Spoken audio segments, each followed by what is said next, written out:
आपने ये सारी चीज़ें जो रखी, ये एक तरफ इशारा करती है कि एक खतरा हमारे सामने खड़ा है। एक ऐसा भी इसके पहले मतलब इसको इम्प्लीमेंट करने के लिए कुछ धोखे हुए हैं भारत को लेके। आप एक कोई ऐसा मतलब इसे हम कहें कि भारत के साथ आज़ादी के बाद सबसे बड़ा धोखा आप किसे देखते हैं, किसे मानते हैं? देखिए मैं एक चीज़ जोड़ना चाहूँगा, जैसे जो कानून हैं जो अंग्रेज़ों के समय चले आ रहे हैं वो अभी भी चल रहे हैं, धर्म को लेके जो चीज़ें हुई उसको भी आप देख रहे हैं, और एक वैश्विक स्तर पे जो भारत के खिलाफ एक एजेंडा चलता है उसको भी आप देख रहे हैं। इन तीनों चीज़ों में से सबसे बड़ा धोखा आप कहाँ मानते हैं? शिक्षा के स्तर पे, किस स्तर पे? देखिए शिक्षा इसलिए कल्प्रिट है कि वो हर बच्चे को पढ़नी है जी। और जो किताबें देश में हैं वो हम सभी पढ़ेंगे, कोई हम किताबें तो नई बना नहीं देंगे।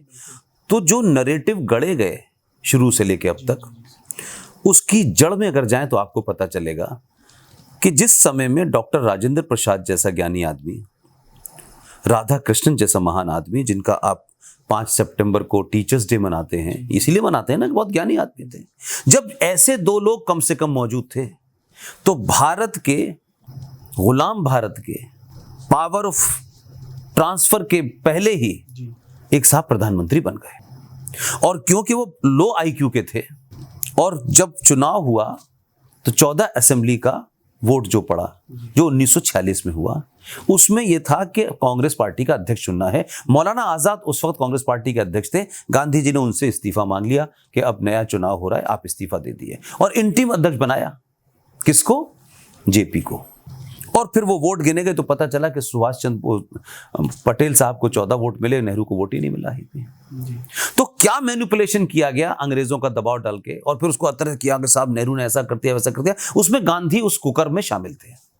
अब गांधी को बचाने के लिए एक तर्क गढ़ा गया कि नेहरू ने कहा कि कांग्रेस तोड़ देंगे और कांग्रेस टूट जाएगी तो फिर ये अंग्रेज यहां से नहीं जाएंगे, लिहाजा पटेल तुम नेहरू की चाल को समझो। अब ये गांधी जी को, उस कैरेक्टर को ऊपर बनाने की, जबकि इसका कोई तथ्य नहीं है हमारे पास। अगर इस फैक्ट को कि उस चुनाव की प्रक्रिया क्या थी, तो आप एक किताब पढ़िए, जेपी कृपलानी साहब की किताब है, वो मार्केट में अवेलेबल नहीं है। वो आपके भारत सरकार का जो पब्लिकेशन डिवीजन है उसमें 6 रुपए की थी, वो अवेलेबल नहीं है, लेकिन बाहर से मैंने कहीं से वो किताब लेकर के उसकी फोटोकॉपी कराई है। उस किताब का नाम है गांधी एंड हिज थॉट। उसमें पेज नंबर 323 पर ये पढ़ लीजिए, पूरा प्रोसेस उन्होंने बताया, किसने पर्ची भेजी, किसने क्या किया, फिर ये हुआ। तो मैं ये कह रहा हूं कि जो आजाद तथाकथित हुआ भी